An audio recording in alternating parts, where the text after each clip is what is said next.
أعوذ بالله من الشيطان الرجيم. بسم الله الرحمن الرحيم. حرمت عليكم أمهاتكم وبناتكم وأخواتكم وعماتكم وخالاتكم وبنات الأخ وبنات الأخت وأمهاتكم اللاتي أرضعنكم وأخواتكم من الرضاعة حرمت علیکم حرام کړی شوي دي پتا سو باندې امهاتکم میندې ستاسو وبناتکم او لوریانې ستاسو واخواتکم او خویندې ستاسو وعماتکم او تروریانې ستاسو وخالاتکم او ماسیګانې ستاسو وبنات الاخ او ریری ستاسو وبنات الاخت او خورزی ستاسو وامهاتکم او میندې ستاسو التي هغه میندې ارضعنکم چې پی درکړي دي تاسو ته واخواتکم او خویندې ستاسو من الرضاعة د پیواله. په دې آیت مبارکه کې د 14 قسمه زنانو بیان دی چې هغې سره نکاح کول حرام دي او منع دي. یو قسم مخکې آیت کې بیان شوی او یو قسم به ورپسې آیت مبارکه کې بیان شي. دا 15 محرمات بشي چې دې سره نکاح کول منع دي او حرام دي. دې سره نکاح کول په جاهلیت کې منع و. ابن عباس رضی اللہ تعالی عنہ فرمائی چې د جاہلیت خلقو بم دې زنانو سره نکاح کول حرام ګڼلو سوا د 2 قسمو زنانو نه چې هغې سره به نکاح کولو. یو د پلار منکوحه به وه، د پلار په نکاح باندې اخیستلې شوې بیبي. نو قرآن کریم د هغې مستقل حرمت بیان کو په مخکې سبق او مخکې آیت مبارکه کې. او دویم جاہلیت کې به خلکو 2 خویندې سکا په نکاح باندې اخیستلې. قرآن کریم د هغې حرمت بیان کو د دې آیت مبارکه په آخر کې. د کومو زنانو ذکر چې په دې آیت مبارکه کې دی دا په 3 قسمه دي. یو هغه دي چې دې سره د نسب رشته ده، خپلو منځ کې تعلق د نسب دی. او دویم هغه چې دې منځ کې تعلق د رضاعت دی، د نسب سره رشته دې منځ کې نشته، خو یو زنانه یو ماشوم له پی ورکړي دي او د دغه پیو د وجې نه د ماشوم او د زنانه منځ کې تعلق قایم شوی دی. او دریم د سحرګنۍ چې یو زنانه د بل خاندان نه ده او د بلې قبیلې نه ده، د سړي خاندان سره تعلق نشته، خو د رشته نکاح د وجې نه هغه حرمت ثابت شوی دی. د آیت په لومړنۍ حصه کې محرمات نسبیه بیان شوي دي، یعنې د نسب والا رشتې نو هغه 2 قسمه دي. لومبۍ د یو سړي خپله مور هغې سره به دې نکاح نه کي، او دارنګې د مور په حکم کې نیا او بیا د هغې بره سلسله چې څونه ده نیاګانې که د مور د طرف نه وي او که د پلار د طرف نه وي دا ټولې په دې سړي باندې حرام دي. دارنګې که دا نکاح کوونکې ښځه ده نو دی بیا خپل پلار سره نکاح نشي کولی. که دا نکاح کوونکې سړی دی نو خپلې مور سره نکاح نشي کولی، او که دا نکاح کوونکې ښځه ده نو دا خپل پلار سره بیا نکاح نشي کولی. او دویم نمبر بیا لورانې دي. بیا دریم نمبر خویندې، تروریانې، ماسیګانې، او دا ذکر په آیت مبارکه کېږي. دا کم چې محرمات نسبیه دي، یعنې دا نږدې رشتې چې دي دې سره د نکاح د حرمت وجه دا ده چې چونکې قرآن کریم د مفاسدو دروازه بندي. یو زنانه چې انسان سره کور کې یو ځای اوسېږي او دا سړی په دغه کور کې اوسېږي او دې منځ کې تعلق د مور او یا د خور او یا د لور دی، ظاهر خبر انسان سار و ماهام ټیم بے ټیمه کور ته راځي او د هغې نظر په ده باندې پرېوځي، د نظر په هغې باندې پرېوځي. پرده خو مکمل سړی د لور او د خور نه کینه او نه هغه د نه کولی شي. که د هغې په ویښتو باندې، د هغې په مخ باندې، د هغې په لاسونو باندې او د هغې په جسم د انسان نظر پرېوځي، نو قرآن او شریعت دلته د نکاح دا دروازه مکمل بند کړه. که چېرې دا دروازه کولو شي ډېر زیات مفاسد به شروع شي. یو انسان یو اجنبي زنانه صرف په بورکه کې وویني، په پړوني کې وویني، د دې انسان پړه کې دا خیالات او جذبات را بیدار شي چې دا څوک دا، د کم ځای دا، کم طرف ته روان ده، کوج لګي، خیالات شیطان پیدا کی. کله دې هغه ویني نورم بیا د هغې خیالات او خوبونو کې انسان ته راځي او دې د هغې د حاصلولو بیا کوشش کوي، کله صحیح لارې استعمالي او کله غلطه لارې استعمالي. نو که چېرې دا خبره کور کې پیدا شي او د انسان دا د نکاح د اجازت شریعت ورکړې وي، بیا چې یو انسان بغیر بورکې او بغیر پړونې بیا سړی خپله لور او خپله خور او خپله مور او دغه رشتې انسان ویني، څونه دروازې به د فساد بیا کولو شي. دویم وجه دا ده چې دا زنانه چې دا کمزورې ذات دی، دا چې یو ځای کې په نکاح باندې ورکړي نو که دې حقوق هلته نه پوره کېږي نو د هغې پوښتنه د دې رور او پلار او زوی یې کي او تره یې کي. د دې وجې نه ډېر سړي بیا د ښځې حقوق ځکه پوره کوي چې د دې څوک تپوس کوونکي شته. نو که فرض کا دې زنانه خپل پلارو او یا خپل رورو او یا خپل زوی او تره د هغه په نکاح کې داراله او دې ورسره بیا ظلم او زیاتي شروع کړي او د هغې حقوق نه پوره کړي، نو دې خو یو ولیم دی، سرپرست هم دی او ورسره د نکاح کې هم ده. د ده نه بیا څوک تپوس کړي د دې زنانه باره کې چې د دې هم څه حقوق دی پوره کړه، ځکه دې خو الینال شو، دې خو زما لور هم ده، زما زوجم ده، بیبیم ده، زه سرپرست هم، زه ولی یم. نو د هغې د حقوقو پوښتنه کوونکي به څوک پاتې نه شي. درېیم وجه دا ده چې یو زنانه اجنبي سره نکاح کړي نو دې ته اختیار حاصلي، که ردي اړه غواړي نکاح به ورسره وکړي او کړي نه غواړي نکاح به ورسره نه کړي. د دې ولی او سرپرست به هم د دې نه تپوس کړي چې ستا نکاح پلانکي ځای کې تا ته منظوره ده، تا له مونږ نکاح هلته وکړو، نو د دې هغه اختیار پکې وي. نو که چېرې فرض که دې سره نکاح د خپل ولی په خپله کې فرض کا، که پلار دی او که رور دی او که تره دی او که ماما دی او که دارنګې زوی دی، نو دې کې به د زنانه هغه خپل اختیار مکمل ختم شي، ځکه د دې اختیارمند هم دقه پلار دی، هغه سره په خپله نکاح کې، نو دې نه به څوک تپوس کوي بیا اوی به زه اختیارمند یم، زما خوښه ده. د دې وجې نه قرآن او شریعت د دې رشتو سره د نکاح کول مکمل منع وکړه چې دا نکاح په هیڅ یو صورت کې، په هیڅ یو حالت کې نشي کېدی. بله وجه دا ده چې شریعت د زنانو عزت او حرمت د سړي په ذهن کې پیدا کول غواړي. دا لور دا خور او مور او نیا دا یو ډېر مقدسې ښکلې رشتې دي چې انسان د دې قدر کی، انسان د دې ادب کی، احترام یې کی، خیال ساتي، زړه ورته نرم شي. نو چونکې د دغه عزت او د وقار د برقرار ساتلو د وجې نه شریعت دا وایي چې دې سره به نکاح حرام او دې سره به نکاح بالکل نه کوئ. حرمت علیکم، حرام کړی شوي دي په تاسو باندې. حرام معنا منع دي ستاسو لپاره، دا کار به بالکل نه کوئ، هیڅ یو صورت کې د دې اجازت نشته دی. انسان که هر څومره مجبوره شي، که د مجبورۍ انتها ته ورسیږي، خو دا رشتې چې دا د انسان لپاره د نکاح په حیثیت سره نشي حلالېدی. انسان که مجبوره شي نو شراب هم څکي شي او مردار هم خوړی شي، لیکن دې کې د مجبورۍ اړو څه صورت نشته دی. حرمت علیکم، حرام کړی شوي دي په تاسو باندې. امهاتکم، میندې ستاسو. دلته کې د میندو ذات نه دی مرادو، دې سره نکاح کولو، نو نکاحهن، دې بیبیانو سره نکاح کول هغه په تاسو باندې حرام کړی شوي دي او ممنوع دي. امهاتکم، میندې ستاسو.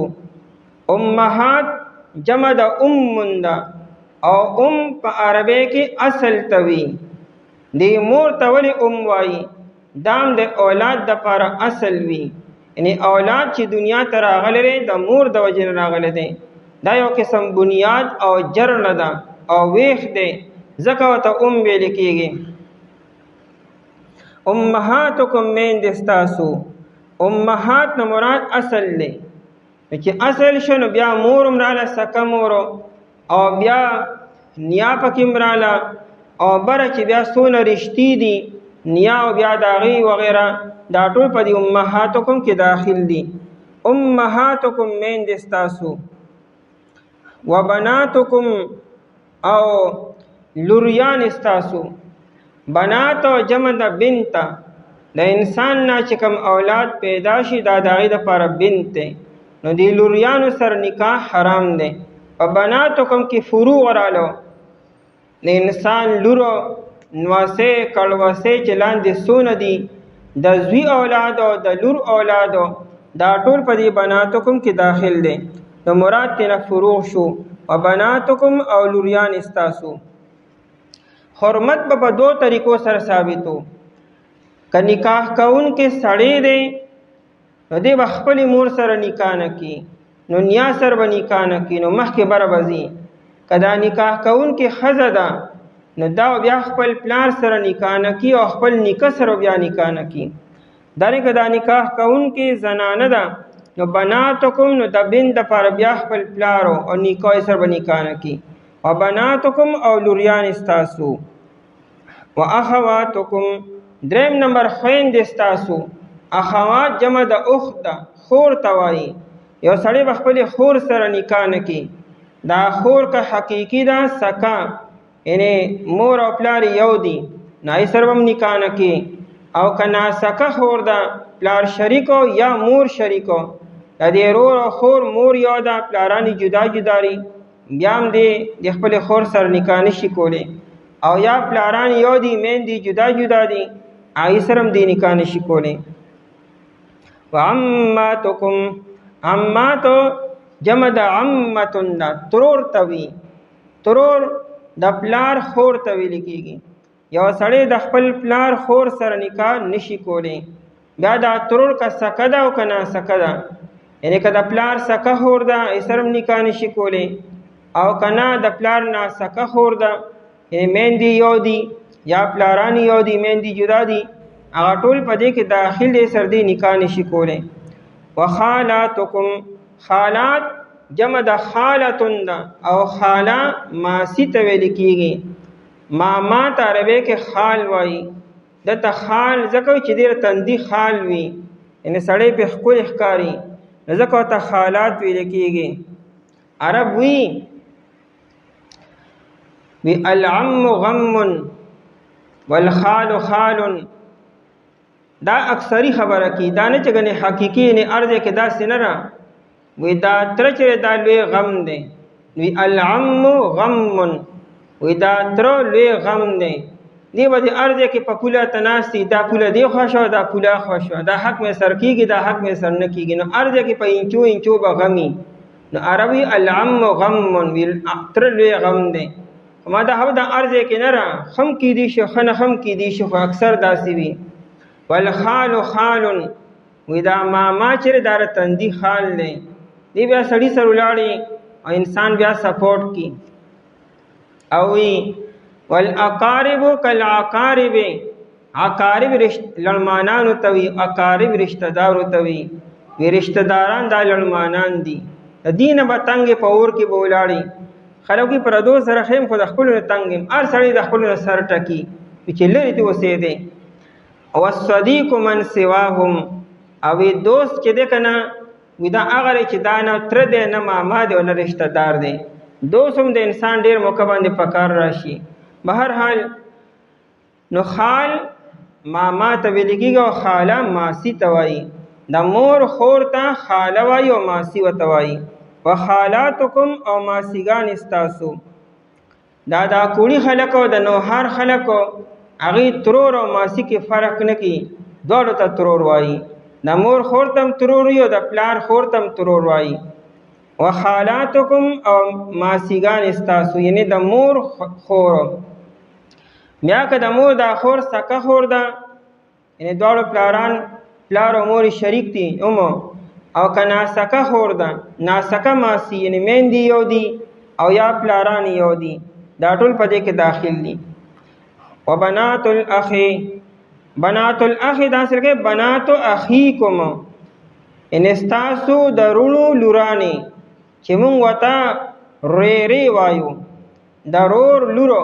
وبنات الاخ اصل کې بنات اخیکم دستاسو درونو لورانی هغه په تاسو باندې حرام دي ان ریری شوي نو که سکه ریره ده او که ناسکه ده که د پلار د طرف نه که د مور د طرف نه او که دواړه یو وي دې سره نکاح حرام دی. وبنات الاخت داسې کې بناتو اختکم ستاسو د خویندو لورانې یعنې خورزې شوې ای سره نکاح حرام دی.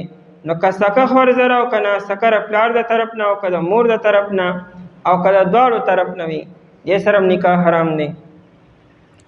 دا و محرمات شو او دې کې دا حرمت د رشتې د وجنه د نسب د وجنه راغلی دی. او اتم نمبر وامهاتکم اللاتی ارضعنکم او میندې ستاسو هغه ارضعنکم چې پی درکړي تاسو ته دې ته رضاعي مور وایي. د یو ماشوم د زنه سره څه تعلق نشته خو د ماشوم له هغې پی ورکړي دي نو د پیو د وجنه دا ماشوم د دې رضاعي زوی شو نو دا په منزله د سکه زوی شو. څنګه چې سکه زوی سره یو مور نکاح نشي کولی دارنګې دې ماشوم سره هم دا مور اوس نکاح نشي کولی. دې ته رضاعت وایي. رضاعت د وجې نه حرمت ثابتېږي. پیغمبر علیه السلام فرمایي بخاري او ابو داود شریف کې روایت دی چې کومې رشتې د نسب د وجې نه حرامې دي نو اکثر رشتې د رضاعت د وجې نه هم حرامې دي. دې ماشوم چې د زنانه پی وسکلو نو په دې ماشوم باندې هغه ټولې رشتې حرامې شوې کم چې سکه زوی باندې حرامې دي. لکه دا زنانه د ماشوم مور شوه د دې زنانه خور د دې ماشوم ماسی شوه د دې ښځې خاوند چې دی اره د ماشوم پلار شو او د هغې رور د دې ماشوم تره شو. دارنګې د دې زنانه اولاد چې دی زامن چې دي اره د ماشوم رونه شو او د دې زنانه جنکۍ لورانې چې دي اره د ماشوم خویندې شوې. نو څنګه چې خپل اولاد او خپل رشتې دي دارنګې رشتې د ماشوم د زنانه سره ثابت شوې. نو د رضاعت د وجې نه دا ټولې رشتې بالکل د حقیقي رشتو په شانتې شو نکاح د دې منځ کې نه کېږي. آیت کې راغلی چې امهاتکم اللاتی ارضعنکم کومو میندو چې تاسو له پی درکړي دي خو لیکن شرایط ذکر نه چې څومره پی په کم ټیم کې نو دا ذکر بیا احادیثو کې او زموږ فقهای کرامو ذکر کړی دی.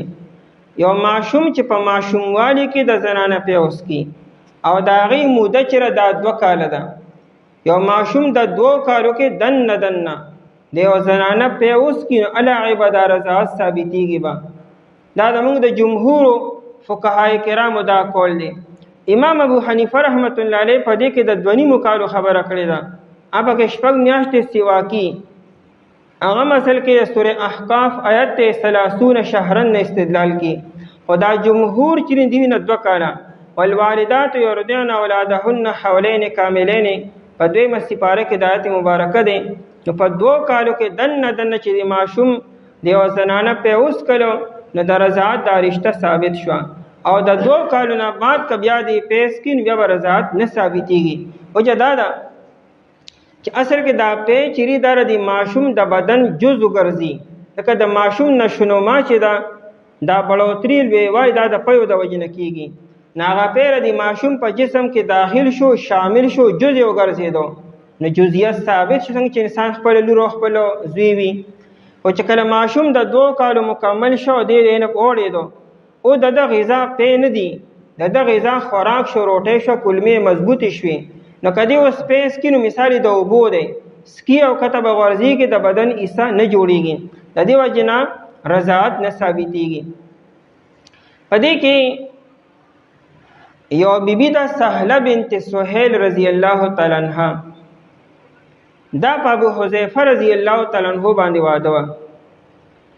نو سالم چې دا د ابو حذیفه رضی الله تعالی عنہ متبنا و ان دې ته دې زوی ویلو سالم رضی الله تعالی عنہ ته او دا دې سر بیا لوی شو او لوی شو بیا ول د خپل وريره په نکاح باندې ورکړه سالم رضی الله تعالی عنہ لا او دی سره ډیره مینا کوله بالکل د زی په نظر وته کتلو چې کله د سوره احزاب آیت نازل شو ادعوهم لآبائهم چې تاسو خپل معشومان خپل حقيقي مور او پلار ته راوبلئ وما جعل ادعياكم ابناكم تاسو په خله باندې که تاسو چاته زوی و دا زوی نه ګرځي حقيقي دا خپل پلار ته به دغه نوم اخلئ نو د متبنا هغه خبرې ختمې شوې مو بولا بیٹا چې وه نو گویا کې سالم د دې لپاره بیا اجنبي شو پردی شو نو پرده به تم بیا کې نو دا سهله بنت سهیل رضی الله تعالی عنها راله نبی اسلام ته ویجی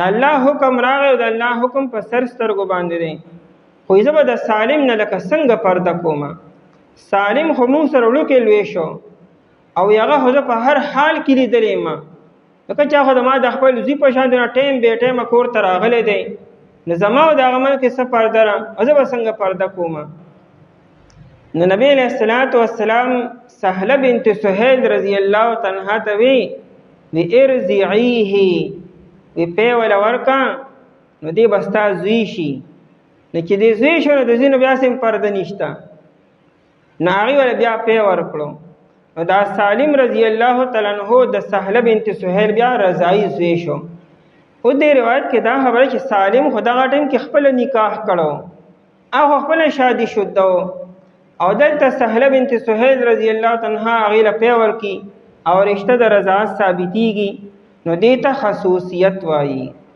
دا دغه بیبي او د سالم رضی الله تعالی عنہ خصوصیت دی خو د دین علاوه بل چاته نبی علیہ الصلوۃ والسلام د دې خبرې یاد نه دی ورکړی ابو داود شریف کې دا روایت دی نو عائشه رضی الله تعالی عنها چې وا دې بدا سے کول چې کله دې بدا غوښتو چې پلانکی ماته مخامخ راشي ادینه به شاګردانو سبق وي نو سبق د پردین اخا به وي نو چې دې بدا غوښتل چې دا پلانکی د زمانه مخامخ سبق وي دې خپل مرزي وا دې بیا خپل ورو ته او خرزو ته به وي ویدل شابه یو 15 ګوټه پی ورکې ځکه انته کې سهله بنت سهیل رضی الله تعالی عنها ته نبی علیہ السلام چې دل 15 ګوټه پی ورکا ناول 15 ګوټه پی ورکړو نو رضاعت ثابت شو نو عائشه رضی الله تعالی عنها بر دغه حدیث نه دا استدلال کو چې بیا به خپل رویری ته یا خورزی ته به وي چې د پلان کې له یو 15 پیری پی ورکا چې دا استاد وی شي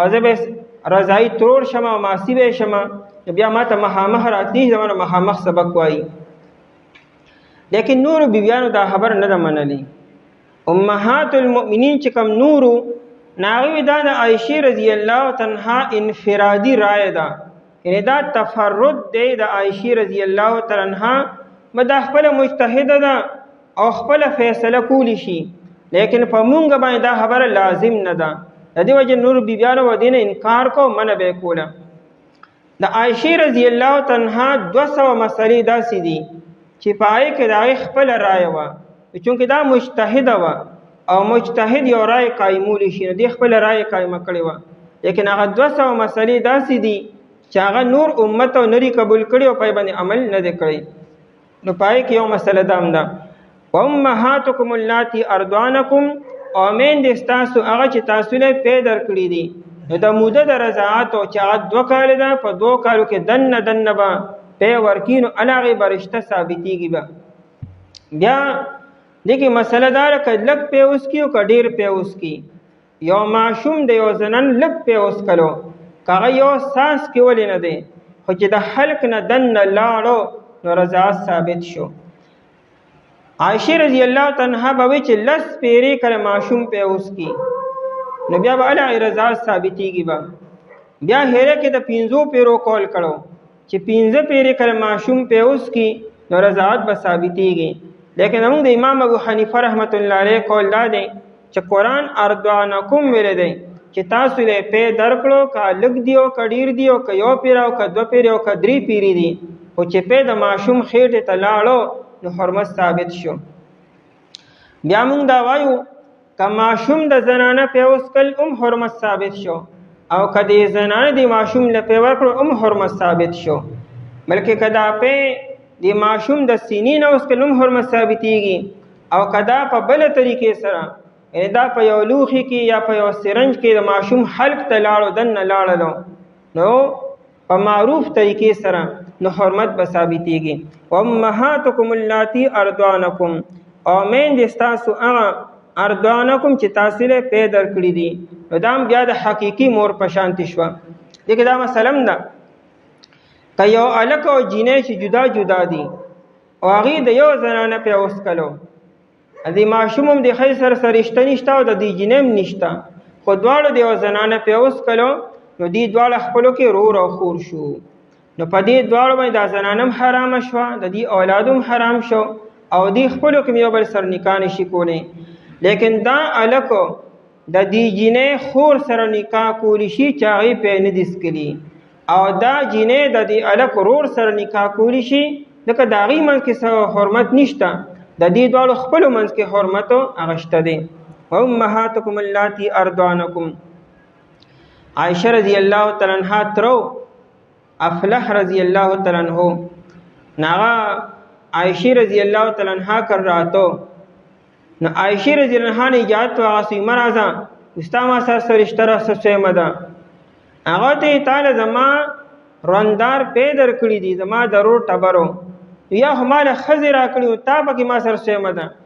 خیر بیا نبی علیہ الصلوۃ والسلام چې کور ته راغی نو عائشہ رضی اللہ عنہا ته تپوس کو چې دا شان پلان کې ما کر رہا تو خو ما ته چې تم کرا مراد سم سر سرشتہ نشته دی. نو نبی علیہ السلام استاتر دی لیلج علیک امک استاتر تعالی عمک استاتر تا کر راتی شي ایما ته چې مال خو په زنانه را کړو. نو نبی علیہ السلام وی ټیک تا چې تعالی په زنانه در کړو خدای خاوند ستا پلار شو او داغه لیور چې هغه ستاتره شو. دارنګه نبی علیہ السلام او عائشہ رضی الله عنها کور کې ناستو خو کې د حفصه رضی الله عنها کمره و نو یو سړی حفصه رضی الله تعالی عنها کر راته نجات واغستو نواز خوراغی نو عائشہ رضی الله عنها له څوک سړی نه ری پر دې سړی نه د حفصه رضی الله عنها کور ته راځي. نو نبی علیہ السلام نه دا د حفصه رضی الله عنها رضائی تر دی نو رضائی تر په منزله د خپل سکت تر په شانته دی دې سره هم سو د نسبی رشتې په شانته دی. امهاتکم اللاتی ارضعنکم او میندې ستاسو هغه چې تاسو له پیدا کړی دي دې پورې کافی دی.